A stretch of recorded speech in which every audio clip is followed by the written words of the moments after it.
Well, I'm a little disappointed. I couldn't find the donkey head. I looked upstairs. Unless you've been watching this series the whole way through the year, you probably don't realize that upstairs there's a facsimile of the Rose Theatre, Shakespeare's stage. And at the beginning of the year, I explained about the Shakespearean troupe had put on 25 productions, and we did A Midsummer Night's Dream about 3 times. And somewhere around this farm there is a wonderful donkey's head, and I just couldn't find it quick enough. If I find it later on, someday I'll wear it just for the fun of it. I was going to start the video with it on. It would have been, I do want to tell you this though, just in case I never do that. I thought I was going to be funny, and when I came home from school, when I first had it, I put it on my head and I opened the door to go in, you know, to give my wife a jolt. Well, my dog almost killed me. My dog just went nuts. And I was talking to the dog. No, it's me, it's me. He wouldn't hear the voice. He saw that donkey head and it scared him, and I couldn't get that off my head quick enough. I thought he's going to rip me apart, or she. All right, anyway, Philostrate, he's the manager of Mirth. Not an important character. I just couldn't think of his name. He's the guy who knows that this is a terrible play that the town dummies are going to put on. But, he knows that, but Theseus insists. He's kind of funny in his own way. Mendelssohn, I've got his name there because right at a certain moment you hear, just before the play within the play, you hear Mendelssohn's incidental music for the A Midsummer Night's Dream. Ba-da-da-da, ba-da-da-da. The trumpets announce it.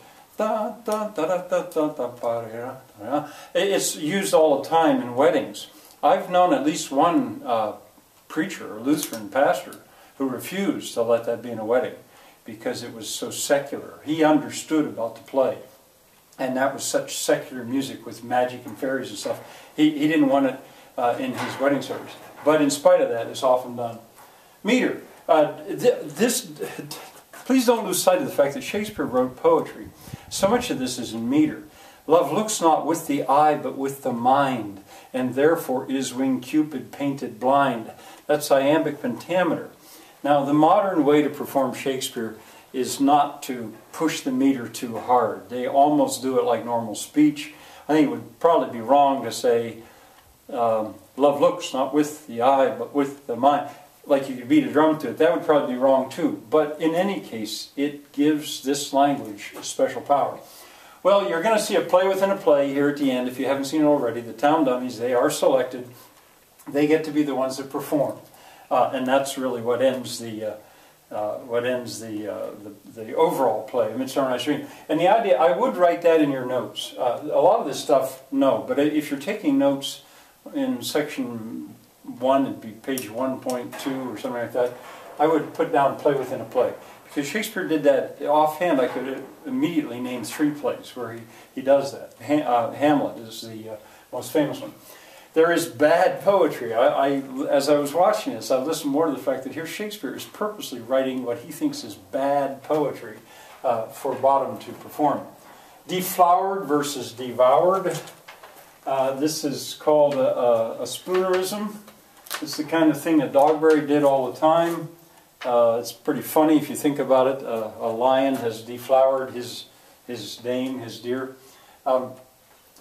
Balloon popping, I want to tell you about that. In Shakespeare's day, of course, the women had to be played by boys. A woman was not allowed to go on stage. And I talked about this earlier. Shakespeare in Love is all about this.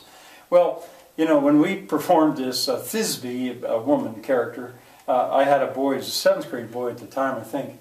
And he was dressed up as a woman. Well, it was supposed to be funny and farcical anyway, so he had balloons in there for his boobs, these big balloons. And everybody knew, I mean, it was funny. And the first time we ever did this, the timing was perfect. He had a pin on his wrist. And just as Thisbe dies, he took that pin and put it in there and popped one of those balloons.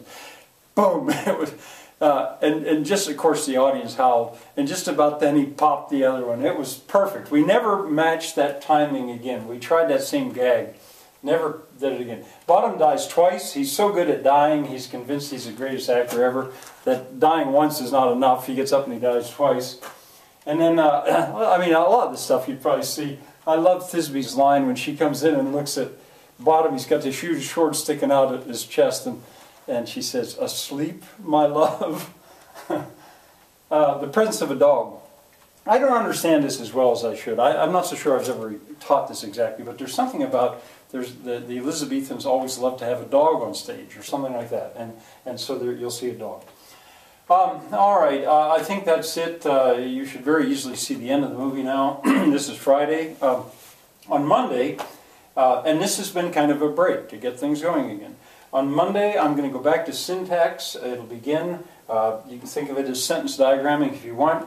I've got some people worldwide that are waiting for this because they know the British system, but they don't know the American system. That really should be very fun, easy, and I really think no more than 2 weeks of 10 minutes each day. So, you know, 10-minute sessions. And I think I will have shown you the whole thing. So that's what's coming up. I hope to see you on Monday.